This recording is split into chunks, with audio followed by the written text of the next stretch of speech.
Hey everybody, and welcome to Super Comic Fun Time. It's the 24th of November, and I'm in my backyard because it was a pretty nice day, so I ate a late lunch out here. Um, I don't have time to do a comic book review reading it out here, so I thought I would talk about Spider-Man Homecoming, which I finally saw on Wednesday night before Thanksgiving. And I have to tell you, this movie was just really good. I was totally into it. The basic story is what is the basic story? It's a kid who wants to be an adult. He wants to play in the big leagues, and he's probably got the ability, but he isn't quite mature enough yet.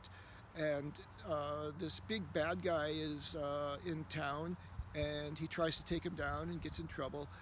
Some ways it seems like Marvel stole the Steel storyline from 52. Now in 52, Steel, like if you remember from the death of Superman, there's one of the Supermen is called John Henry Irons, and he builds himself an Iron Man suit. So I mean, there's the more I talk about it, the more parallels there are. So he builds himself an Iron Man suit, and he decides he's going to carry on in Superman's tradition because Superman had saved his life once. And he's also a brilliant engineer or a scientist, and he has invented these weapons, and these weapons are being used in the neighborhood, and he has to take them down. And that's basically that story. But then in 52, he's progressed, and I guess he's Steel all the time. And I really don't know him outside of both 52 and the world excuse me, World Without Superman storyline. When you end up with four uh, alternate Superman, there's Steel, who's a good guy. There's like something that's like the computer AI from the Fortress of Solitude. There's who are the other two? There's the Superman who's like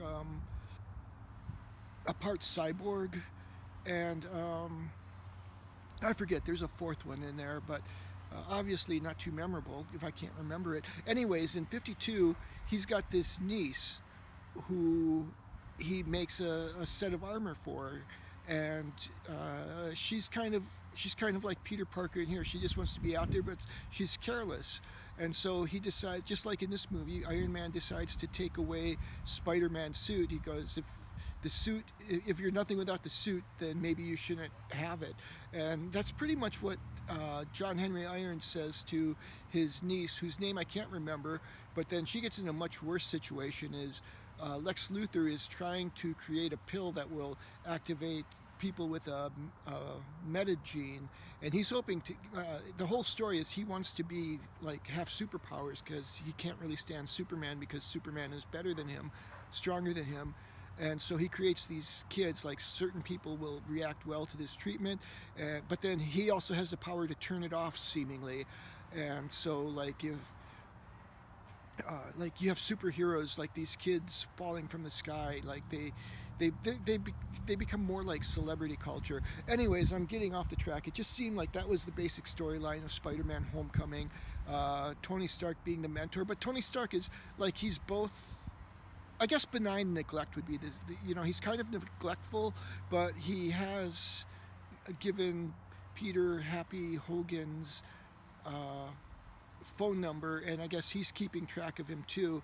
So I mean, yeah, now that I'm talking about it, it's kind of confusing, but it was the basic storyline. The Michael Keaton is the Vulture, and I guess if there's any problem with the Vulture, it's just you don't understand his motivation for wanting to kill. Why does he become murderous?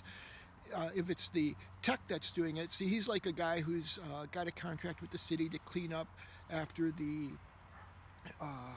Avengers fight the aliens in the first Avengers movie, and then the government comes in. Tyne Daly. Well, anyways, one half of Cagney and Lacey is in it. I always like seeing her, so it's good to see she's still acting, and she works for the government, and they come in and they take over his job, and he's like overextended himself because there's so much work to do. He took out a second mortgage of his house, hired people, but they just say sayonara. So you can see why he becomes a bad guy. You know, they end up with some of this tech, and so he's trying to sell it. But why he becomes murderous, that's probably like one of my few criticisms of the movie. But for the most part, it was just a lot of fun. I highly recommend it if you put off seeing it. Um, there are all kinds of cameos in there from the Marvel Universe, the MCU, and it's just a good time. And at first I was bummed out because, you know, I'd seen Justice League last week, and I kind of came to a place of peace with it. Like, you know, I'm okay with like a 6.5, but then I just thought of how messed up that story was, and how this one everything works, and you know, you're at real locations, you feel like you're in a real world with Spider-Man, so that bummed me out a little bit. But then I just went back to my opera interpretation, and opera is a lot of times it's exaggerated, and it's over the top, and logically it doesn't make a lot of sense, but it's going for your emotions. And Justice League does have a lot of that, you know, even to the point of giving each character a leitmotif, which is, you know, a signature bit of music. When you see Wonder Woman, her signature bit of music comes on. And they also, like, some people were kind of bummed out that they would come to use the Batman '89 theme, and none of that really bothered me. Or they used the Superman 1978 theme, and that didn't really bother me either. For me, it was like part of the fun, recognizing that. And it would be nice if Justice League were its own thing, but it was never going to be because of sort of the sloppy decision making to get to it. And you know, I don't know what can be done at this point to quote save the DC extended universe, and I don't even think they should try. They should just look at what's worked so far, and so far what's worked best is Wonder Woman, and they should just emulate that. Like, give us a cyborg movie that's Wonder Woman. You know, it's just a good story. Or like, you know, emulate a Homecoming.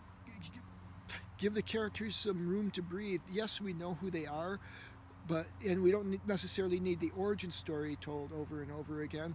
But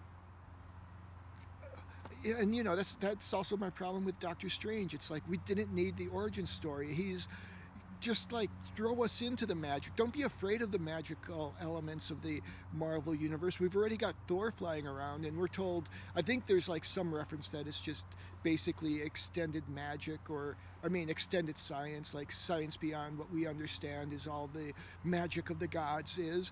But yeah, don't be afraid of it. Just, it's like what's his name always says, commit to the bit. Like, if Doctor Strange is a sorcerer, commit to him being magical. You know, show us.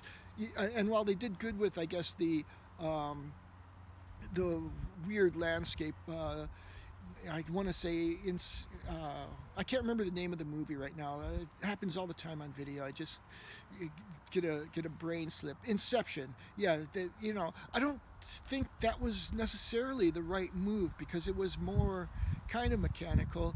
I think when Doctor Strange meets the Dread Dormammu, that was okay, but then it's just like, you know, it's turned into a time joke, you know, and that was okay the way he defeated him, but it would have been better if we were in that universe for most of the movie, and maybe we just got flashbacks to Doctor Strange's origin. I didn't really feel like we needed the whole thing there. So anyways, I've gone off topic. Homecoming is great. I probably won't call this my Homecoming review because I talked about so many other things, but I hope you guys are having a great Thanksgiving weekend. This is Douglas for Super Comic Fun Time. Keep reading comics.